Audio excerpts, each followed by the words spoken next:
very relevant ladies, Keke Palmer and SZA, have been put together to deliver us what some are calling a female version of Friday, titled One of Them Days. Refreshing, it's spicy, it's drunk, it's explosive. Alyssa, what the hell is you doing up there? Get down! Running through some retro Jordans up here. You know how much that's worth? Girl, we locked in. It's me and you till death do us part. Hey, it's Wildflower and welcome back to Wild Recaps. Today we're going to be reviewing a movie, One of Them Days, which, like the title says, was one big disappointment for me.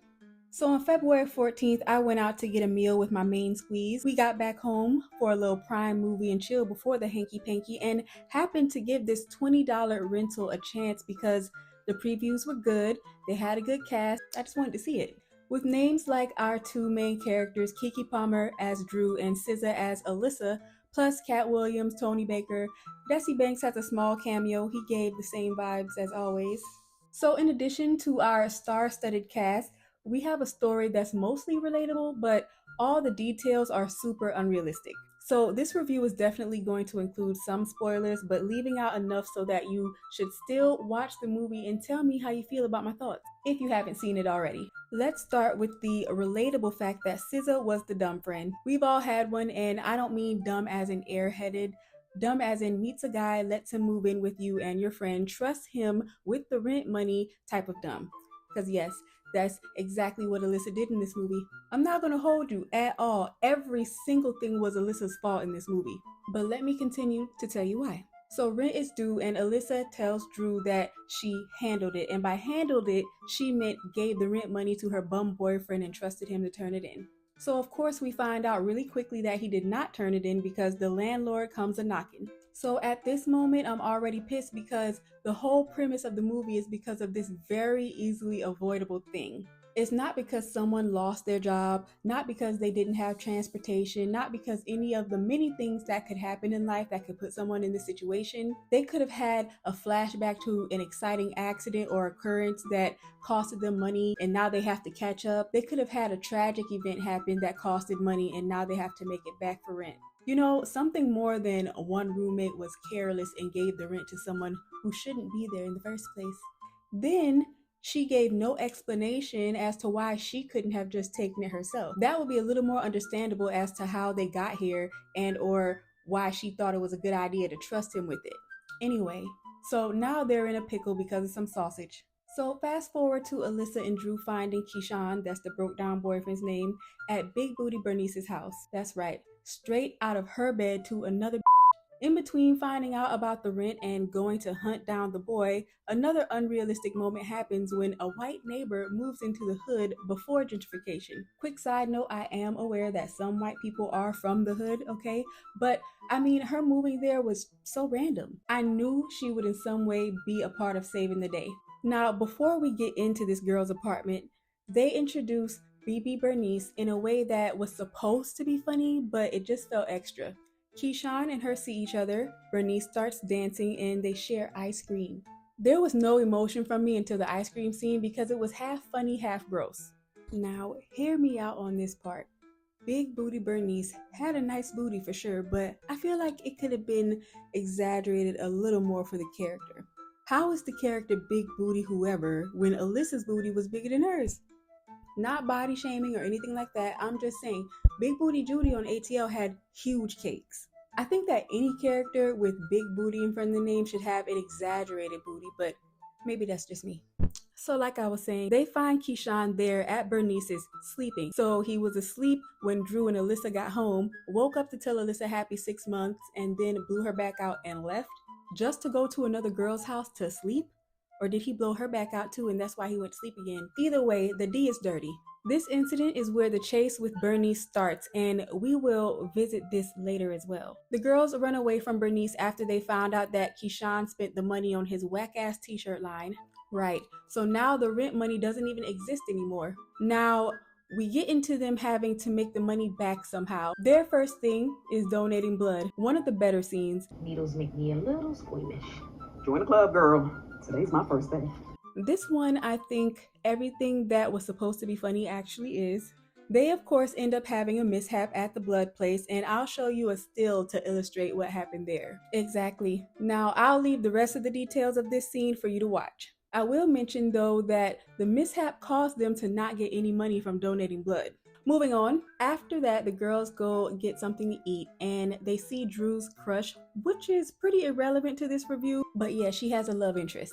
After they see him in the drive-thru of Church's Chicken, Alyssa scores the second get money idea, which is to retrieve those Jordans so they can sell them. Now, they do get the Jordans down and they do end up selling them for $1,500 instead of the $2,500 they originally asked for. Why, you ask? Because Drew let the buyer give her a fake sob story. Now that they have enough for rent, problem solved, right? Wrong. Number one, those shoes belong to the neighborhood gangster and he is looking for them back. Number two, Big Booty Bernice is still trying to track them down for the little stunt that they pulled when they found Keyshawn with her. Now, I don't know if I would have just given the gangster back his money right then or tried to duck him and maybe, I don't know, maybe I would have tried to pay my rent and then if he catches up to me, try to pay him back. It's a hard situation, I don't know. Either way, they don't get to do any of that because BB Bernice and Keyshawn find where they are because, yes, Alyssa doing something dumb. You know, they lost their vehicle because she clearly parked near a sign about getting towed. This was when they snuck in Bernice's apartment.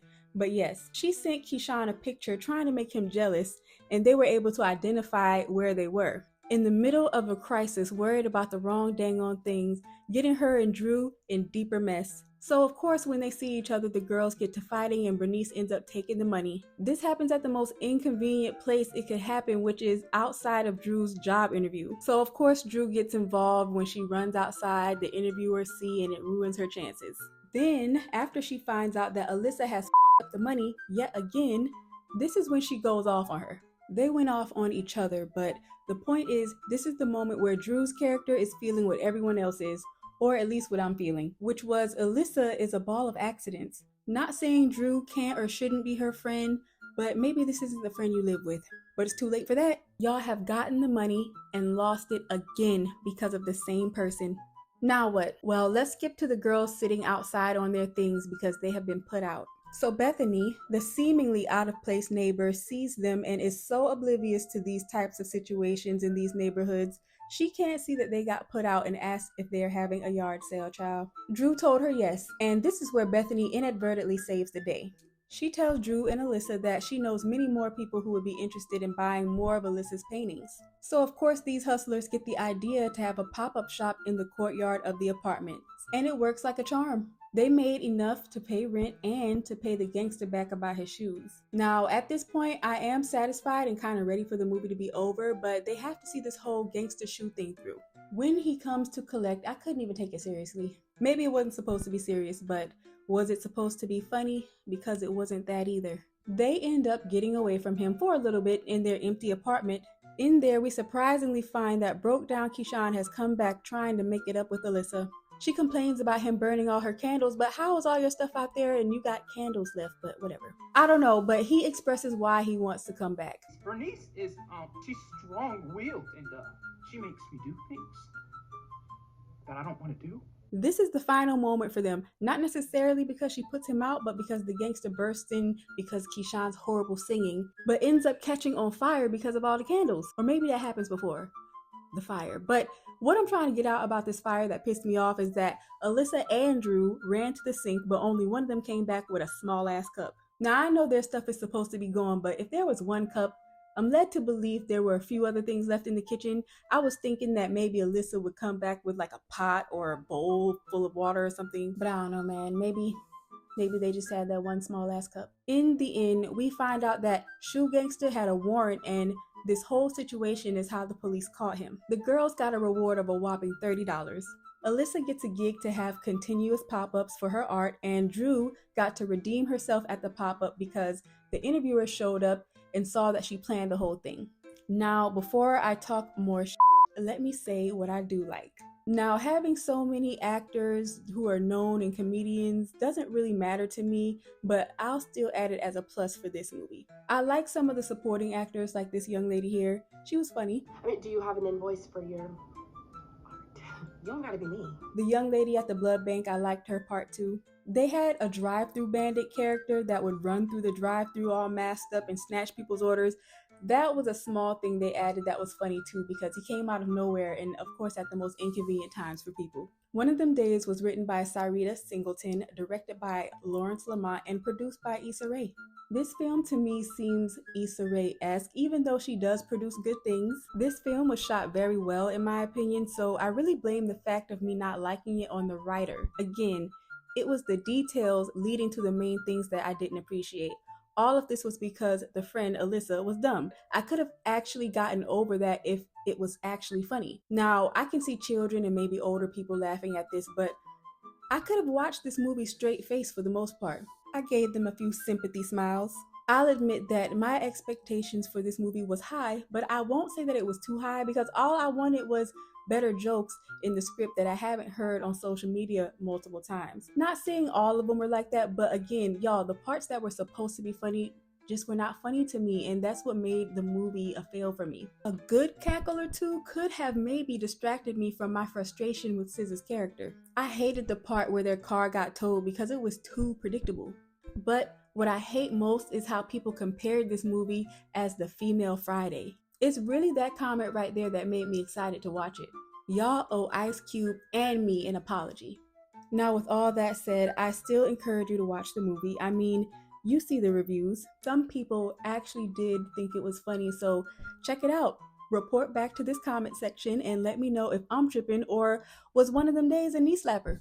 Plus, I did leave out enough detail to not ruin the experience for you, so you can still enjoy the movie or not after this review. Thank you so much for listening to me rant.